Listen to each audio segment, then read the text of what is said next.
Greetings. I'm Shali Zhang, Dean of Auburn University Libraries. I'm honored to be invited to this very special event to celebrate the achievements of Auburn authors through this awards program. This program recognizes the authors whose publications or book-length scholarly work represent a significant milestone in one's academic career. As a librarian by training, I also agree that the publications in the book format, be it print or electronic, takes considerable time, energy, resources, and dedication. You have shown the commitment to scholarship in this process. Nowadays, news items come out faster and faster through a variety of social media. Some of them may not be from the legitimate sources. However, people still trust the form of book. In 2020, our library checked out over 56,000 print books. The university faculty and students also downloaded over 220,000 electronic books. Reviewing the OCLC WordCat, an international database for library materials, I saw that many libraries hold the Auburn faculty's newly published books in their collections. For example, Dr. Sunny Salter-Pay's book, Imitation Artist, is among the holdings of over 200 libraries around the world. The book format is still a very important scholarly communication channel. It's very encouraging that Auburn authors' books represent a broad scholarly spectrum of academic fields, such as politics, racial identity, architecture, music, statistics, ecology and conservation, art, public health, biology, etc. Our library is continuing purchasing those newly released titles to make them accessible to our faculty students and supporting the scholarly work of Auburn authors. Again, many thanks for Dean George Flowers and others at the graduate school for including the libraries in this celebration of Auburn Author Awards program. War Eagle. Hello, I'm George Flowers, Dean of the Graduate School at Auburn University. I'm honored to introduce our 2021 Auburn Author Award recipients in this year's digital ceremony. First, we recognize Jonathan Bolton, Professor and Chair of the English Department at Auburn University. Dr. Bolton's research includes 20th century British and Irish literature.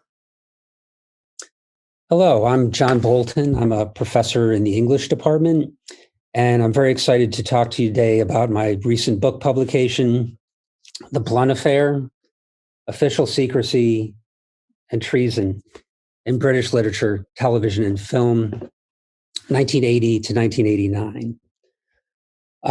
One thing for quite a while, the British culture of the 1980s has interested me. And so one of the key things behind this project was to write something about that period. And one thing I kept noticing was there were a number of plays, films, television series, serializations of novels about the Cambridge spies. And so the question behind my research was, why did this happen? I knew a little bit about the Cambridge spies. They'd became Soviet spies in the 1930s. They'd come from this very privileged upper middle class background, went to the best boarding schools, went, of course, to Cambridge University, hence their name. But I was trying to figure out why in the 1980s were they suddenly so relevant? And the answer came fairly quickly when I learned about the exposure of Anthony Blunt in late 1979 as the fourth man in the Cambridge spy ring. So with the exposure of Blunt came a renewed interest in something that had long been fascinating to the British public, which was, why did these men of such privilege and opportunity of with distinguished diplomatic postings betray their own country? Another key issue, and this is why it's in the title of my book, is the issue of official secrecy. Blunt was actually known to have been a Soviet spy since 1963. So when his exposure happened, people like Margaret Thatcher, who's then prime minister, said, "How did this happen? How did we not know that such a prominent figure, who's meeting quite frequently with the royal family to curate the art collection, why did we not know he was a Soviet spy?" And the answer was that British intelligence didn't tell anybody. They found out about it. They gave Blunt immunity. They let him continue to sort of inform and advise them on how Soviet intelligence worked. And in exchange for that, they didn't make his treason public. Thatcher, on the one hand, was very angry that British intelligence didn't tell anybody that Blunt had been a Soviet spy, but at the same time, she turns around and finds it very convenient to keep things secret from the British public. Things like, the fact that they were being drawn into the Cold War in ways that that made the lives of ordinary citizens more imperiled. So all of this is going on. Again, this sort of allowed me to discover exactly the kind of thing that needed to be told, the story that needed to be told about the literature and culture of the 1980s. So I'll say one last thing that became a prominent feature in the book was issues of friendship. One thing that both Blunt and Burgess like to quote was E.M. Forster's famous statement about, if one were given a choice between betraying one's friends and betraying one's country, Forster says, "I hope that I have the guts to betray my country." And so both Burgess and Blunt, even when Blunt was exposed, said this was we were actually acting conscientiously on the basis of friendship. So really, the book looks at a lot of different films and plays, all of which were the outcome of this single affair, the Blunt affair beginning in 1979. So, and all of this kind of tapers off in 1989. Of course, that was the year the Berlin Wall came down, the Cold War kind of ends, and interest in the Cambridge spies kind of went into decline. So, yeah, so that's the book. It was a fun project. I enjoyed doing it, and it's nice to be able to talk to you all about it. Thank you. Our second author is Julia Charles, Assistant Professor of African American Literature in the Department of English. Dr. Charles' research interests center on racial crossing and passing literature, 20th and 21st century Black women writers, African American literary movements, Black girlhood studies, and Black popular culture. Next is Michael Cook, Associate Professor of English Education and Program Coordinator in the Department of Curriculum and Teaching. Dr. Cook's research interests sit at the intersection of multimodal literacy, young adult literature, and teacher identity development. The book sort of grew out of work that my colleague and I do in preparing people to be middle and high school English teachers. And we're finding that with time, it gets a little more difficult to engage students in traditional canonical texts in ways that they can, see pieces of themselves in the world that they live in and make some useful enough connections that help them reflect on themselves. So we got to thinking about, sort of what changes might be made in secondary English language arts instruction. And so we sort of came to this work. Both of us have done a number of years of research, both anecdotally and empirically, to get at like the ways in which students connect to texts, the ways that the canon can be used in some generative ways, and then some ways that more contemporary text can be brought in. So this book was sort of at the intersection of all that.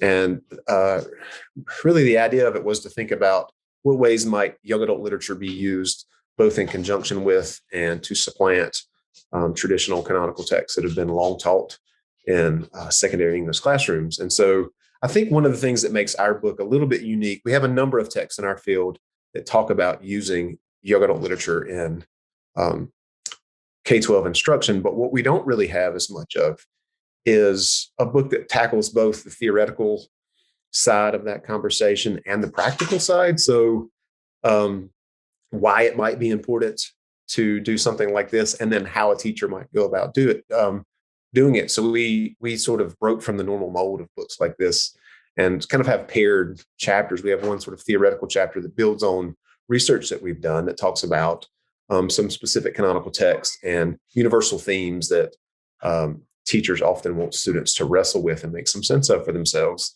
And we talk about the ways that students struggle to use some of those canonical texts, things like Romeo and Juliet and the Odyssey, and texts that we were all taught in school, and make some cases for the research behind how young adult literature opens up some reflective and connective doors for students. And then that next paired chapter is basically a layout of ways teachers might implement it in their own classroom with their students to those ends. Some of the feedback that we've gotten, both people who wrote reviews of the book and blurbs of the book, have said that they've been appreciative of the fact that we've sort of taken how these texts are normally written and tweaked them a little bit to make them both theoretical and practical, but those books tend to be one or the other in our field. So that was a challenge that we tried to go with, and we're pretty pleased with the turnout. The book just came out in February, so we haven't gotten a lot of feedback from users, but it was successful enough that the publishing company asked us to write a follow-up, a second book. So that one will be coming out, I think, in the fall. Murali Krishna Dhanasekaran is a professor of drug discovery and development at the Harrison School of Pharmacy.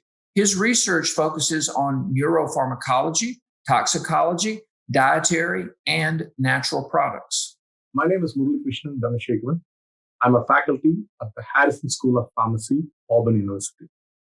I'm going to talk about my book, which is Medicinal Herbs and Fungi. And we are going to talk about the neurotoxicity and neuroprotection of various medicinal fungi and herbs. So I sincerely appreciate and thank the Auburn University for this award. So why did we write about this book? The use and abuse of natural products has tremendously increased globally. Billions of dollars are spent on natural products. So why do we take natural products? We take them as prophylactic or we take them as therapeutic. So what do we mean by prophylactic? We want to prevent certain diseases, or we want to use them to treat various diseases. As I told you, the abuse and the use of natural products have increased. We assume that natural product plays a vital role with regard to the health, significant role with regard to the health. However, there are a lot of adverse effects or toxic effects associated with the use or abuse of natural products.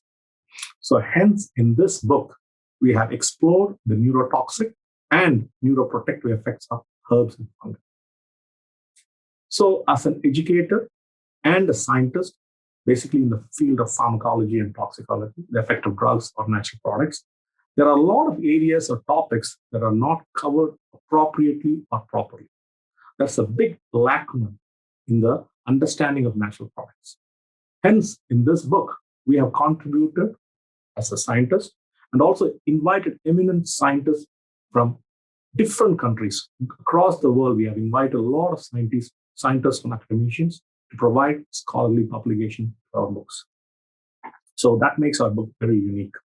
So we have people around the world who have contributed. So as I told you, when we think about natural products, we always assume it has beneficial effect. However, there are a lot of adverse effects that comes with the natural products because of the inherent quality. As a product, as a natural product, it can have an adverse effect or toxic effect, or due to adulteration, because of the economic value, a lot of people adulterate these natural products, and these adulterants can induce toxic effects. So next question is, why neuroprotective or neurotoxic? So the mental health of the people around the world are greatly affected. So hence, we are looking for natural products to improve the mental health. So that's the reason we looked into the medicinal herbs and fungi and their neuroprotective and neurotoxic effect. So the book covers both the protective and the toxic effect of these natural products. I would like to thank the students, the staff, and faculty of Harrison School of Pharmacy for their support to bring this book. Thank you. We recognize Stephen Ditchkoff, the William R. and Faye Ireland Distinguished Professor in the School of Forestry and Wildlife Sciences. Dr. Ditchkoff's research focuses on the ecology and management of large animals, with emphasis on white-tailed deer and wild pigs. Margaret Fletcher is the first of two 2021 Auburn authors to have published 2 books last year.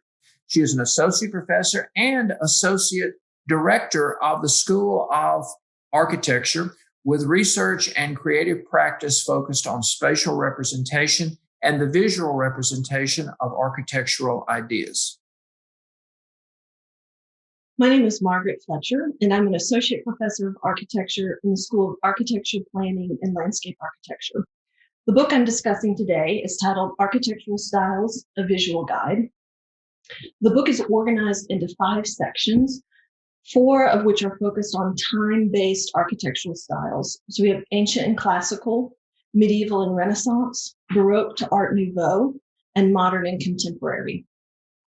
Each of these sections is further broken down into distinct design styles and outlines the defining characteristics of each style, with specific building examples describing the context and design of each architectural example.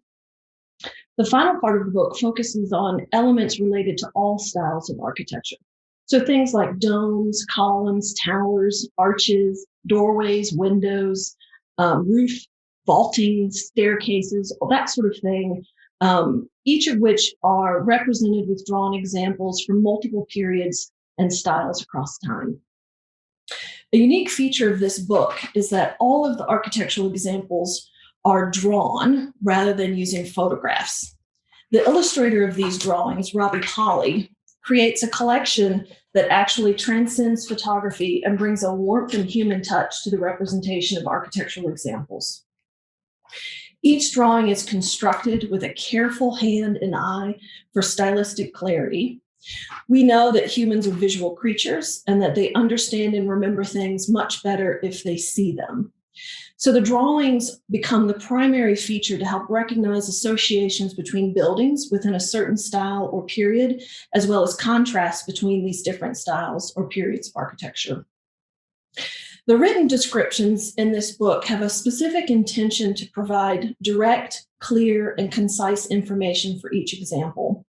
It's not intended to be a thorough architectural history. There are a lot of sources for that kind of material, but it's intended to be specifically about giving enough information to put each example within historic and stylistic context and to present a broad visual and textual narrative of the history of architectural styles and design. So the book is really created for anyone who's curious about their buildings and their environment. The intent is to help you recognize the relationship between periods and styles and to understand the development of specific architectural elements while through the experience of other cultures and places. All of this is while considering the relationship we all share with the buildings we inhabit.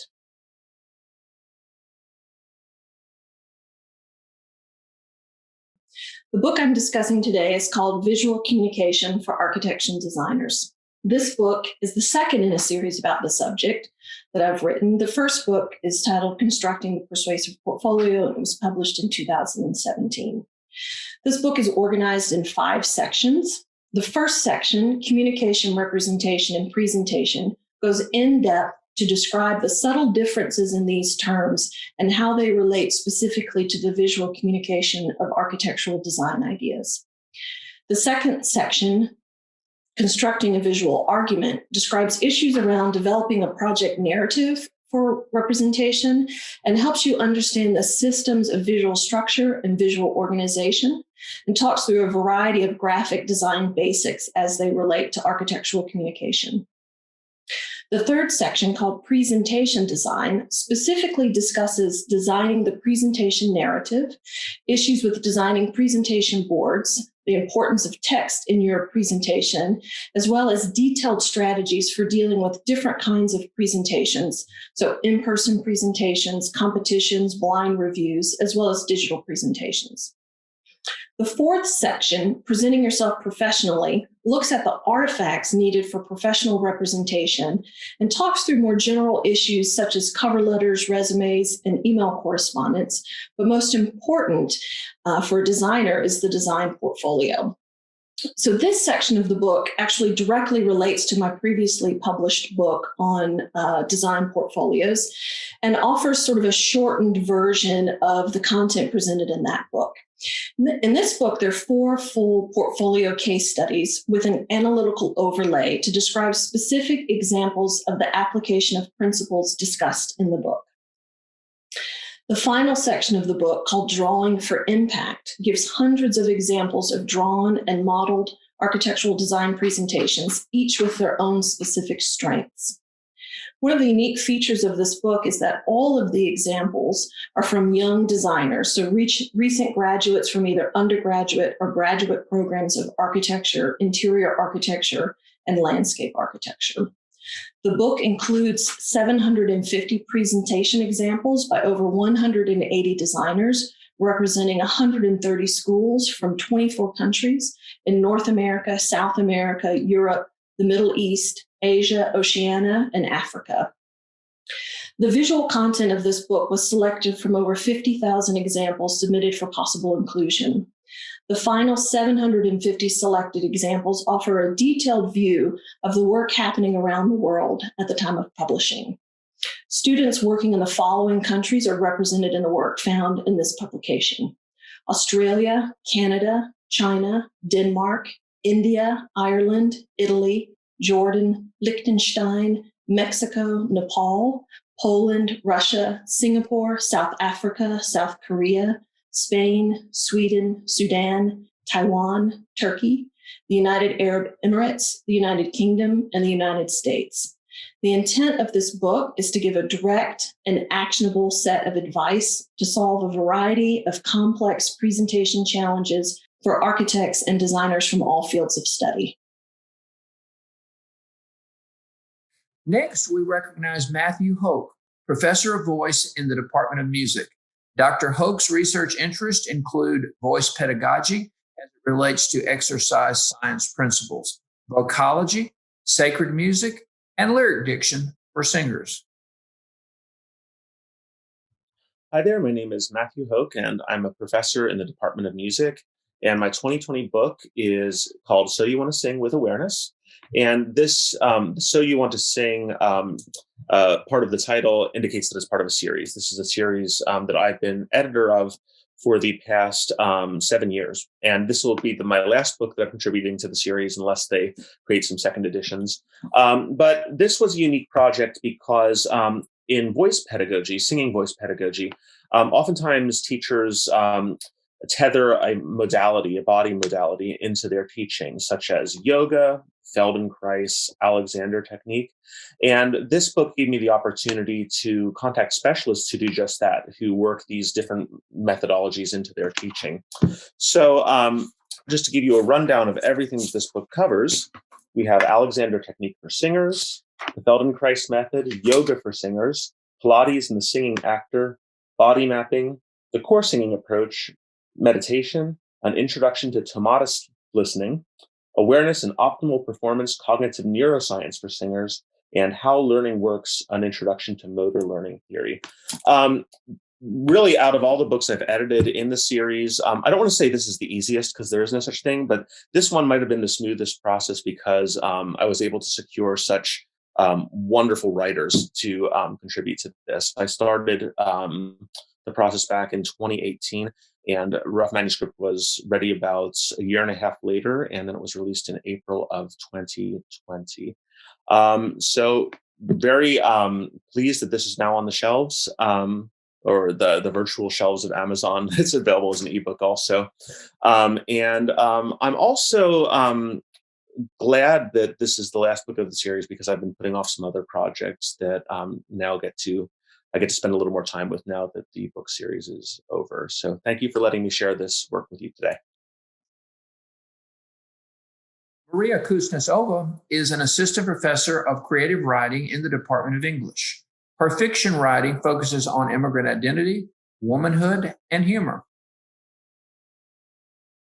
Maria Kuznetsova. I'm an assistant professor of creative writing in the English department, and I'm here to talk about my new novel, Something Unbelievable. It was just published by Random House in April. And this book is about a struggling actress and new mom who puts on a play based on her grandmother's World War II story of evacuating from Kiev, Ukraine to the Ural Mountains for a period of 3 years to wait out the war. This story was inspired by my own grandmother's story of evacuation during World War II, and it's told in two perspectives. It alternates between the more contemporary granddaughter who lives in Manhattan and tries to audition for roles mostly as Russian spies and prostitutes, and her grandmother who is revealing this World War II story to her over the computer, the way that we have been telling stories a lot this year. And there were certain stories that really happened to my grandmother that inspired this book and that made their way into it. There was a cholera outbreak. There's a death by train. There was starvation. There was a cat who played a prominent role in her experiences. And though my grandmother was 5 years old at the time, the fictional version features a teenager who's also involved in a love triangle in the war. And the story is about inheritance, loss, and what we pass down through generations, willingly or not. This story, I hope, is unique because it covers a period of history that isn't really covered that much in fiction. Most people write about, the battles of World War II or the concentration camps, the gulags, the various victims in ways that are maybe more familiar to readers. But evacuation was kind of its own thing. My grandmother's father worked at a factory, and they, and he was an engineer, and they turned their efforts to making munitions for the war when they packed up the factory from Kiev to a small town in the Ural Mountains where everyone worked on tanks, using a method that some say helped them beat the Nazis, that allowed them to make tanks much faster. I hope the book is also unique because it has a bit of a sense of humor. That's kind of a thing that I always put into this, the immigrant stories that I tell as an immigrant from Kiev myself, who came over when I was 5. I'll read a little bit from the very opening, which is told from the grandmother Larissa's perspective. My granddaughter Natasha has a long history of caring for unfortunate creatures. When she was a little girl, a recent transplant to America, she and her father would rescue endless varieties of pathetic fauna from the woods behind their dilapidated New Jerseyan duplex. Broken-winged birds and feeble rabbits and one-eyed kittens that they would fail to nurse back to health until their dim flames were nearly extinguished. Whenever I visited from Kiev, I would try to put a stop to this nonsense, of course. Natasha's mother and I would take the pitiful creatures to the backyard and put them out of their misery with a frying pan under cover of night. Oh, her mother, Valentina, was a force, a stunning, steely woman with a vicious gleam in her eye as she wiped the bloody pan on the grass, wanting to harden her daughter against the cold world. But what can you do? She died of breast cancer when Natasha was 17, leaving her alone with my hapless son, so the girl has grown as soft as a whore's bottom. When my son was felled by a heart attack 5 years ago and handsome Yuri, his former student, began courting Natasha, I thought, finally, she will settle down, stop caring for useless men, and have someone care for her. And last year, when she told me she and Yuri were expecting a child, I thought, well, she'll have to make some compromises with her acting career, but she'll be a natural. I recalled her rapturous Madonna-like gaze when she beheld her ailing creatures, and later, the slew of stinky pets she took into her various cramped New York apartments, and I thought, she has my simpleton sister's animal caretaking genes. She'll also love holding and crying nothing to her breast, much more than I did anyway. But when she first materialized on my computer screen with a rat-faced girl in her arms, she looked weary and ruined and sweat-covered, shaking my faith in her abilities. She has spent most of the 3 months since her daughter's birth chained to her infant and lately also caring for Stas, Yuri's overly young, greasy-haired deadbeat of a friend who fled the Boston suburb where they were raised under murky circumstances, whom she was kind enough to take in. When Natasha's gaze returns to me, she looks even more out of sorts. Listen, she says, there's something I wanted to ask you. Oh dear, I say, and I feel nervous all of a sudden, though what could she possibly want from me? Don't freak out, she says, but she does nothing to calm me down. But I was wondering, would you mind telling me the story of how your grandmother died in World War II? I take a moment to collect myself. Why on earth is she asking now? Of course I can tell you, I say. She threw herself under a train.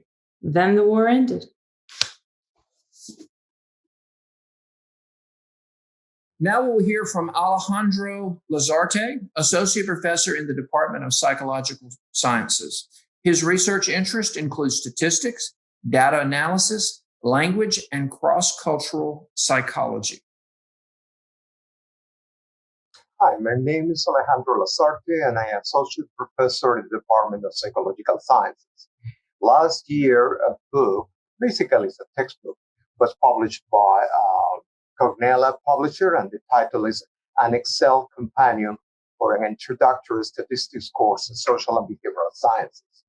This book was a response to a need that we have in the department, and I have in particular, in teaching our undergrad classes in stats. Statistics for psychology majors is one of the courses that all the people hate because they don't like numbers. And actually, my argument is that the statistic is not about numbers. It's a way of thinking about reality. The number is simply an accidental tool that we have to use. Okay. The book itself is not, it's a very light stat textbook, but it's mostly oriented towards how to use Excel to answer questions that have numerical quantitative needs. The reason why we decided to move to Excel is very simple. 95% of the students, undergraduate students in psychology, are not planning to be PhDs in psychology. They are planning to go to another professions, another careers, can be social work, can be go to criminal enforcement, or maybe you can go to law school, other areas that are more applied, not necessarily into academia. For these people, in order to have some kind of ability to handle quantitative detailed tasks like finding means, finding correlations, finding regressions, they need a tool that is accessible to them. And you know very well, all of us in our computer have Excel.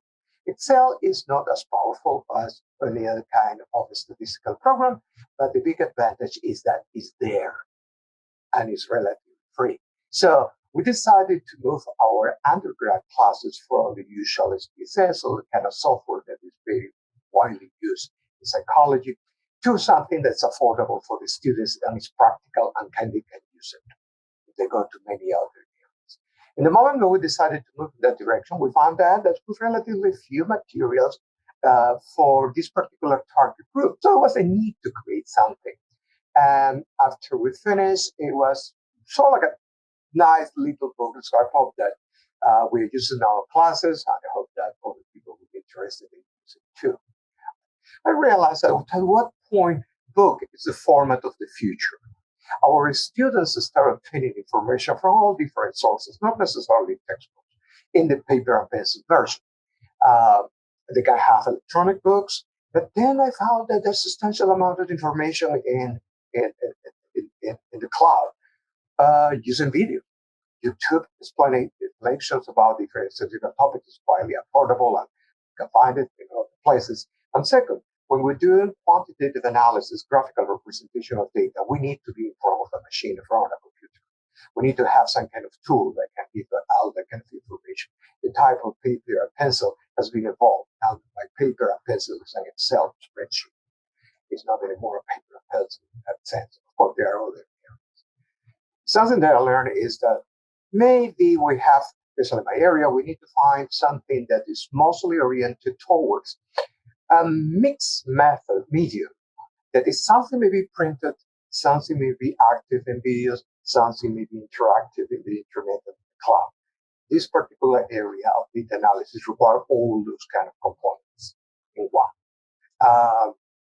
Maybe in other areas, still we can stick with the paper book, but in this particular area, sometimes we need a little more than that. What the final format this is going to take in the future? Are we writing books, or we are going to write ebooks, or we are going to write web pages, or we are write a whole online courses? We don't know, but this is still evolving. So the idea of a book as the out product for teaching maybe will be under consideration in the next years.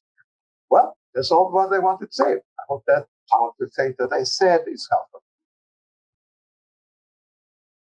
Chris Lepchik is a professor in the School of Forestry and Wildlife Sciences. Dr. Lepchik's research interests include wildlife ecology, ornithology, invasive species, endangered species, urban ecology, landscape ecology, and citizen science. My name is Chris Lepchik, and I'm in the School of Forestry and Wildlife Sciences here at Auburn University. The title of my book that I edited with two other co-editors is The Handbook of Citizen Science in Ecology and Conservation. This is essentially the first handbook ever in citizen science. Citizen science is a field that is not really new, even though the word may seem new. And it really focuses on how individuals and groups of people can participate in the scientific process. So we can think of historical figures like Darwin as fitting into a citizen science framework. So individuals that engage in science on their own and participate in that process, through modern day, where today we have many individuals that participate in all different types of projects as public members of the community who engage in the scientific process, be it collecting data, helping analyze data, working with the assistance of professional scientists, or on projects on their own. So in the grander focus, our book was really aimed at how do you do this? How do you get a project started? How do you recruit individuals into a project? What kind of projects really lend themselves well to citizen science? And how do you follow through on producing meaningful materials and information from the results you have and data you've collected?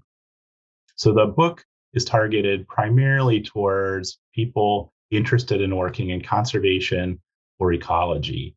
And this is really important when we begin to think about projects related to large-scale conservation that require lots of individuals to collect information around a region or a country, as well as information that we want to collect repeatedly. So if we're interested, for instance, in looking at water quality over time, it's very helpful if we have citizen science individuals that can participate and collect water samples repeatedly from a stream or river or lake throughout a year or over many years. So this book actually came about from a workshop that Tim Vargo, Owen Boyle, and myself held in 2008 at the Ecological Society of America. And at that time, citizen science was really just starting out as a formal, recognized area of work, especially in the United States. And our goal at that point was beginning to think, how can we communicate to individuals the reason citizen science is important, but also how can you actually engage it or create a citizen science project? So from that, we slowly, over many years, worked on a book proposal. And after our book proposal was accepted at the University of California Press, we sought out a set of individuals that are experts in different parts of citizen science, each to write unique chapters in the book. So the result was a somewhat slow process, but really provided a cutting edge book that was the first of its kind, telling individuals how you can actually create your own citizen science project. And this is relevant for small groups of individuals anywhere in the world. It's certainly relevant for nonprofits or scientific agencies or natural resource management agencies. So the goal was not to give it to one type of individual. However, the book is primarily focused on the lay audience or non-professional scientists as a way to get them interested in science.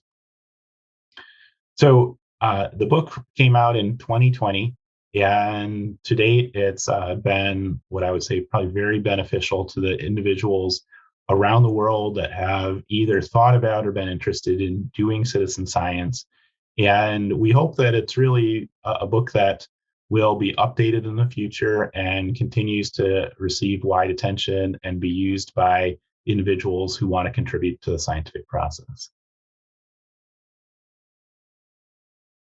Gary Martin, the Leash-Chuck Endowed Professor in the Department of Curriculum and Teaching in the College of Education, is our next Auburn author. Dr. Martin's research focuses on mathematics education with a particular focus on mathematics curriculum and pre-service preparation of secondary mathematics teachers. I'm W. Gary Martin. I'm a professor of mathematics education in the Department of Curriculum and Teaching in the College of Education. The title of the book that I am going to tell you about is The Mathematics Teacher Education Partnership, the Power of a Networked Improvement Community to Transform Secondary Mathematics Teacher Preparation. That's a bit of a mouthful. So let me tell you a little bit about the book. The book provides an overview of more than 8 years of research into improving secondary mathematics teacher preparation by a national network, which is not surprisingly called the Mathematics Teacher Education Partnership, or MTEP for short. And I am the director of that network.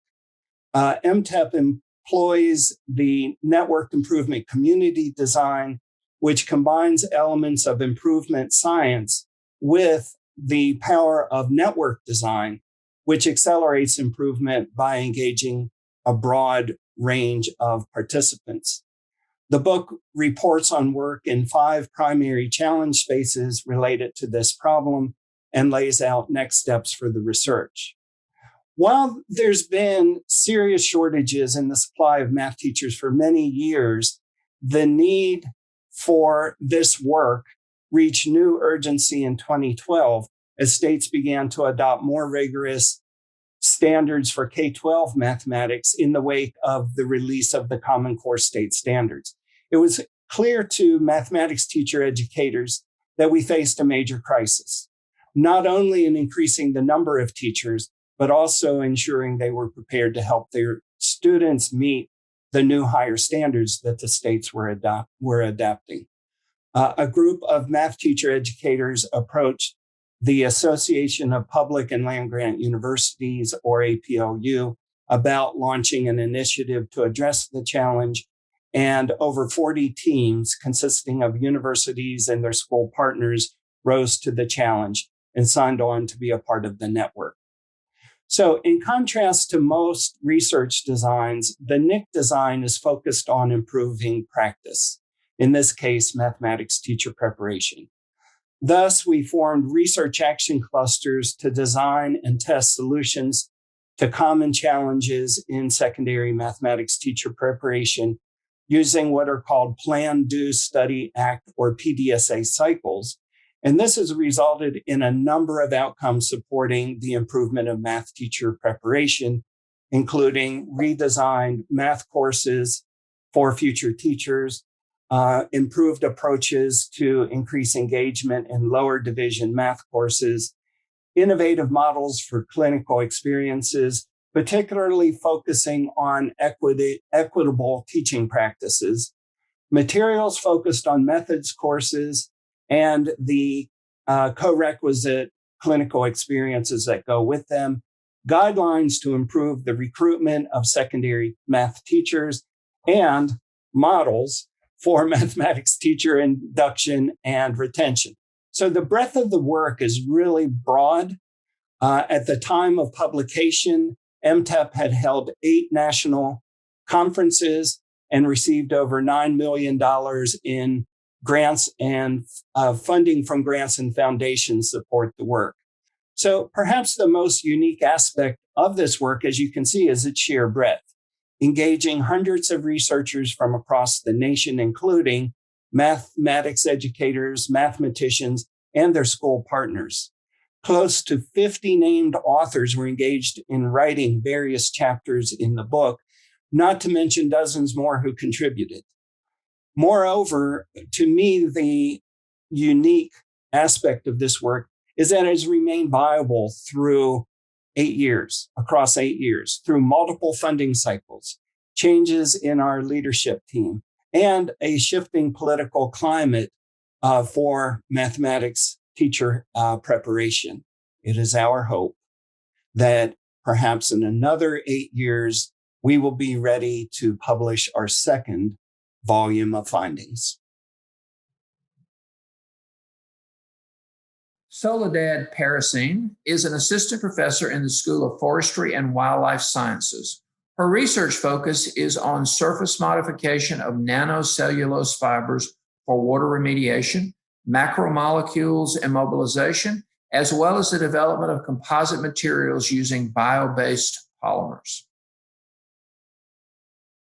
My name is Soledad Perezin, and I am a faculty member in the School of Forestry and Wildlife Sciences. My colleagues and I have edited the book titled Lignocellulose, Renewable Feedstock for Tailored Functional Materials and Nanotechnology. Basically, the book focuses on advances on utilization of biomass for functional, sustainable, and value-added products, aiming to replace the analogous fossil-based products and commodities for multiple different fields, such as packaging, energy storage, pharmaceutical and food industry, as well as biomedical. So basically, the book explains how the increase of these lignocellulosic raw materials allows for ambitious reconstruction of smart and green materials. Just to put things in context, lignocellulose is an abundant renewable resource that is distributed in all kinds of trees and crops residues that you are familiar with, like soybean, peanuts, or cotton. And they contain a mixture of natural polymers, such as lignin, cellulose, hemicelluloses, that they can be revamped into a multiple different applications and adding the value to the raw material as such. So the idea of this book came around after organizing a symposium on the topic at one meeting of the American Chemical Society. So we decided to gather contributions from remarkable academics from very distinguished institutions around the world that they are working on really cutting-edge science towards developing these functional bio-based products with a great potential for commercialization. What makes this book unique is that the fact that the technological advances promoting sustainable resources in emerging solutions for the community is really fast developing and has a great potential for increasing circular economy, growth, and development, both in the region and in the world. And this contributes to improve human well-being altogether. Our next Auburn author is Ellen Reams, Professor of Educational Foundations, Leadership, and Technology. Dr. Reams' research focuses on innovative practices in school leadership preparation programs. Good afternoon. I'm Ellen Reams from the Department of Educational Foundations, Leadership, and Technology in the College of Education. And I'm here today to introduce my new book called Partnerships for Leadership Preparation and Development: Facilitators, Barriers, and Models for Change. This book is the third book in my book series called Dimensions of Leadership and Institutional Success, Exploring Connections and Partnerships. And I'm very excited about this book because it pulled from educational leadership preparation programs from all over the United States. And individual chapters in here talk about how the different program faculty and ed leadership preparation programs develop their partnerships with K-12 school districts and other K-12 organizations. The book is divided into 5 sections. There's an introduction section, Partnerships for Leadership Preparation through Program Redesign tells stories of different programs around the country who redesigned their educational leadership programs and developed partnerships with school systems. Section 3 of the book talks about partnerships for leadership preparation to meet identified needs. So in this particular case, these authors had established partnerships with different school systems and developed their program based on the needs of that particular school system.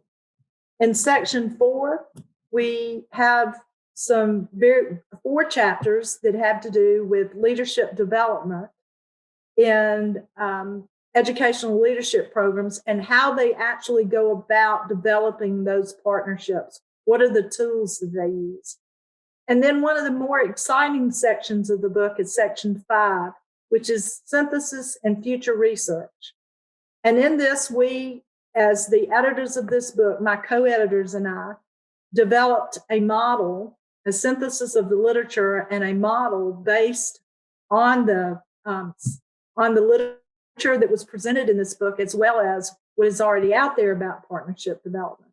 What's wonderful about this model that we present, it represents probably one of the few models of partnership development and how to go about that is anywhere in the literature. There's only one other model that's specifically related to educational leadership. So we're very excited about this.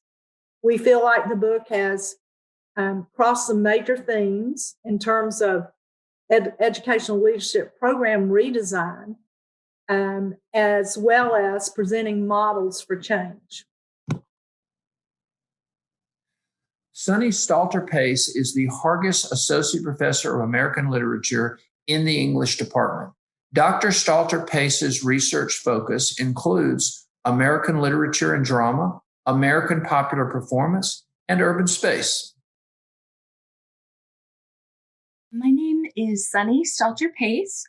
I'm the Hargis Associate Professor of American Literature in the English Department. And my book is called Imitation Artist, Gertrude Hoffman's Life in Vaudeville and Dance. And this is the cover with Miss Hoffman herself.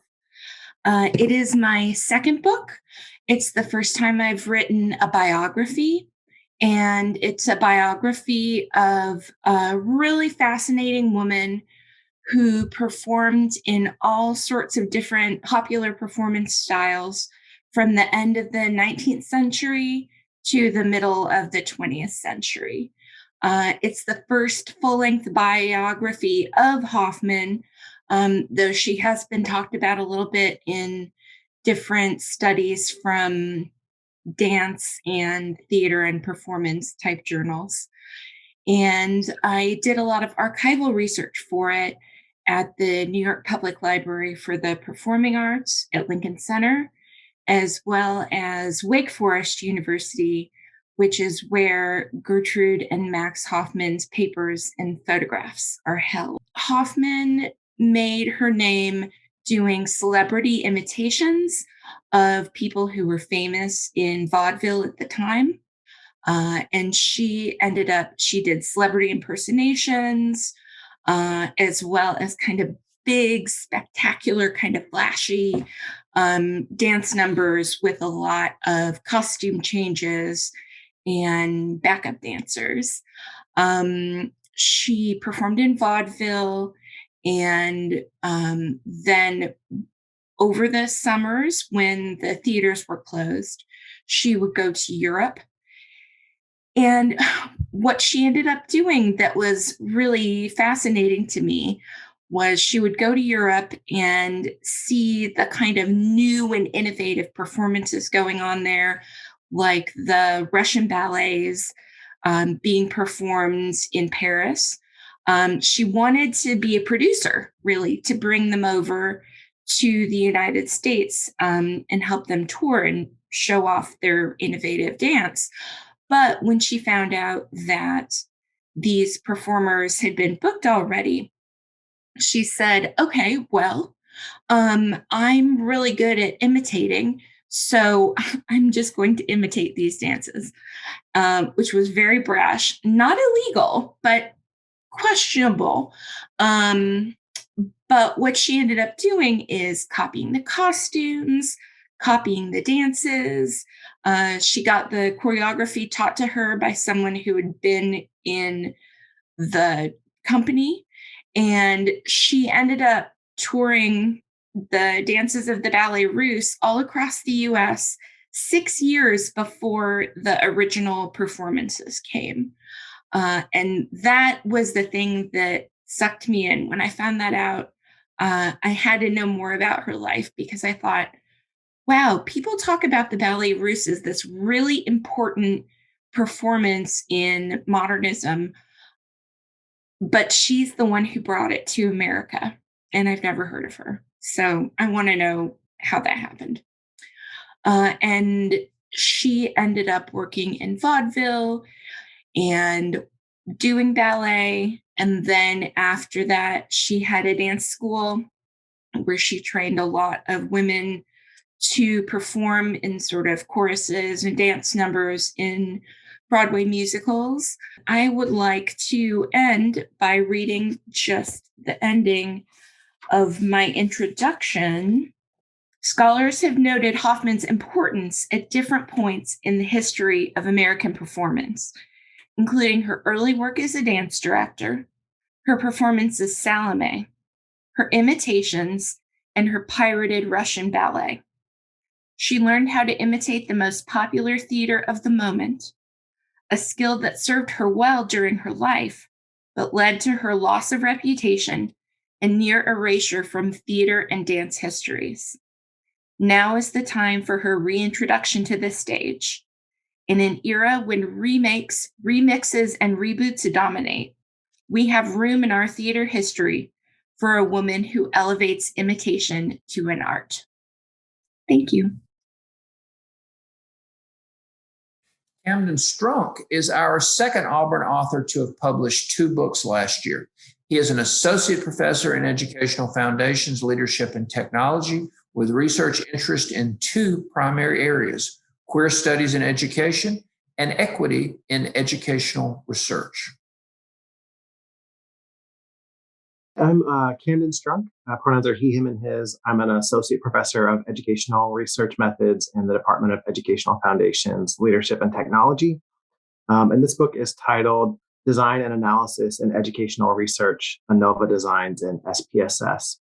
And so this is designed to be a first level statistics and quantitative methodology textbook for specifically intended for educational research contexts. And in this text, we obviously, as the title implies, primarily demonstrate analysis through SPSS software, IBM SPSS. Myself and my co-author, which is Maramba Movida at Oklahoma State University, worked through basic issues, epistemology and ontology, and then sampling issues, some basic quantitative design issues, and then we move into null hypothesis significance tests. And then the specific designs that the book focuses on is independent samples t-test, one-way ANOVA, factorial ANOVA, paired samples t-test, within subjects ANOVA, and then a mixed design ANOVA. One of the things that's unique about the book is that after each chapter introducing how to do the test, how to interpret it, what the assumptions are, how to evaluate those, we also have case studies that come from published educational research. And for each of those, there's on the publisher's website for you to download data sets that students can follow along with and practice those examples. And then we, of course, walk through the examples and how to interpret them in the book itself. Another unique thing is that we've been intentional about centering equity and justice perspectives throughout the book. So that includes in thinking about how we design studies as well as how we analyze data. Additionally, the publisher has published a free online supplemental resource that is an additional set of case studies, just like the ones in the book, but that are very specific and narrowly focused on race and racism in education to help instructors better take up those issues in their work. And we do have a forthcoming second edition of the book that uses Jamovi software instead of SPSS, because while Lots of people still use SPSS. It's still something of a standard in educational research. We're looking at ways to help students learn free open source software, as well as being able to move towards software packages like R, which Jamovi is a free software package based in R. And so again, it's designed to serve as an introductory statistics course that's really about ANOVA designs, t-test designs, centering equity and justice, and giving a lot of really practical, applied case studies from published research.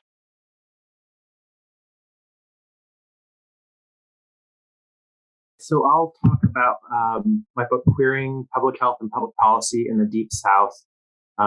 This was an edited book that I was the co-editor with a doctoral student in counseling psychology who has since actually graduated. And so the book takes up a number of pieces across several different areas of research, including mental health and psychological services, public health and public health policy, as well as public and governmental policy. So this book is actually the third in a series of books on queering the Deep South. The first was Queering Education in the Deep South, then Queering Spirituality and Community in the Deep South, and finally Queering Public Health and Public Policy in the Deep South is this volume. Like I said, it has chapters from a number of different authors studying different aspects of the Deep South and looking at, again, mental health, public health, healthcare, and public policy. It's a somewhat of a unique work in its focus on the Deep South and taking up queer theoretical perspectives and looking at these issues of public health and policy. And so I think the book probably works best in sort of the context of the other two volumes. They were all sort of written at the same time by similar groups of authors who were working together. And so I think as a 3-volume set, probably flows a bit and makes sense, and does have a chapter for myself on mental health for people in the Deep South that was based on community-based research, as well as introduction and conclusion that I wrote, and the rest of them are, again, contributed chapters. The one other thing I'll mention is the cover art for this and the other two are actually based on local landmarks and queer organizers that have been sort of illustrated by an illustrator. And so the cover of this is the Alabama State House with sort of queer organizers in front of it. Stephen Zettelmeyer is a professor in the School of Fisheries, Aquaculture, and Aquatic Sciences. His research interests include the movements, diets, age and growth, abundance distributions, habitat evaluation, and general ecology of marine fishes. My name is Steve Zettelmeyer. I'm a faculty member in the School of Fisheries, Aquaculture, and Aquatic Sciences. And I want to talk about my book. It's called Red Snapper Biology in a Changing World, put out by CRC Press. Here's a copy of the book. Red snapper are probably the most important fish in the northern Gulf of Mexico, basically on economics, commercial fisheries, sport fisheries. This is the one go-to fish. And from Texas through Florida, this fish is highly sought after by both the sport and the commercial fisheries. Unfortunately, as for many important marine fishes, the population was not able to sustain the heavy fishing pressure and actually started in the late 1800s. And fishery landings reached a low point in the late 80s, and something had to be done. So in response, the fishery managers, the federal fishery managers, enacted regulations to restrict the catch and try and improve the fishery. The controversy of the harvest of this species continues to the present day. And at one point, the management was considered the most controversial issue in the entire Department of Commerce. The present book deals with the biology and the ecology of this species, with many of the findings having really important implications for the management of this species. For example, we've examined age and growth, diets, movements and residencies, oil spill effects, and probably one of the greatest efforts has gone into population estimates. The book is a result of a cumulative effort over 20 years of many graduate students, research associates, postdocs, and others from about 1998 to 2018.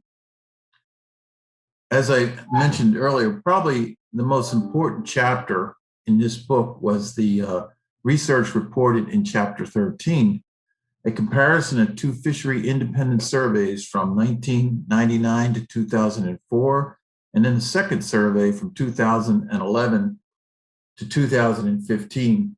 Unique aspect of this was that we were able to compare this earlier survey with the same survey methods in the later survey, and therefore we're able to make evaluation. What did the management restrictions do? Well, at the same time, a really important event was the Deepwater Horizon oil spill in 2010. And again, so we had a survey that was done before the oil spill and a survey that was done after the oil spill. What I have to report is that everything seems to be going very well. The red snapper fishery increased tremendously in numbers of fish and in the size fish. And the only way you can really look at this is look at the age structure, the age distribution. We were showing a lot more older age fish in the second survey compared to the first survey, which made everyone happy, said, hey, the management worked.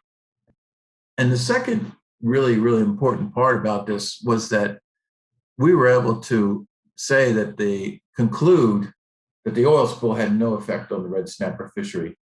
So that is those are the highlights of my book. That there's of course quite a few other things in there that are important to the management, but it's been a long trip, lots and lots of research. I've enjoyed every minute of it. Thank you. Last but not least is Deborah Worthington, Professor and Director of the School of Communication and Journalism.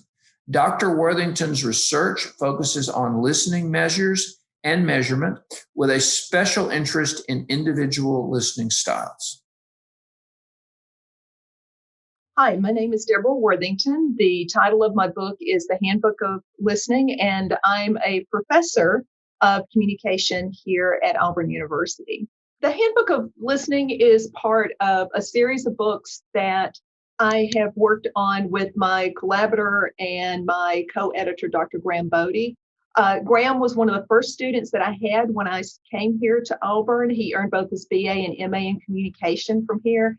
And now he's a professor at the University of Mississippi, and we share very similar research interests. Although it's central to human communication processes, listening is significantly understudied as, overall. And Graham and I have spent the last several years attempting to grow and support listening researchers and listening research. And this book is definitely a reflection of that effort. So handbooks are really essential resources. They're critical to the growth and advancement of a field. And this text is the very first publication of a handbook specific to listening scholarship. So prior to its publication, if I wanted to do research in listening and to truly understand it across the academic landscape, so to speak, it was going to be really difficult to do that, to be aware of emerging trends that were outside of my own disciplinary area. Okay. So this book then serves as a key scholarly resource. It cuts across disciplinary boundaries. It makes it possible for new and established students, researchers, and practitioners of listening from a variety of disciplines to learn more about key methodological, conceptual, as well as theoretical issues in the field. And, some of these disciplines are the kind of thing you probably expect. So audiology, communication, education, and healthcare. Okay. But one of the things I think is fun about the book is that we also have chapters from the areas of architecture, augmented reality, peacemaking, and sound studies. So from a personal perspective, I definitely take pride in helping to our field, this field of listening, grow. But at the same time, the interactions that I've had with the handbook contributors have really grown my own understanding of listening concepts, and listening perspectives. And this is really one of the many reasons that I enjoy doing edited collections, and I look forward to working on my next edited book. Thanks. Wow, what a year it has been. And in the middle of a pandemic, our 17 faculty authors published a book. The time, dedication, and perseverance that it takes to write or edit and publish a book is an accomplishment in any year. But having a book published in 2020 makes this achievement even more of a triumph. Congratulations to each of you. We celebrate your achievement and your scholarly contributions to your field.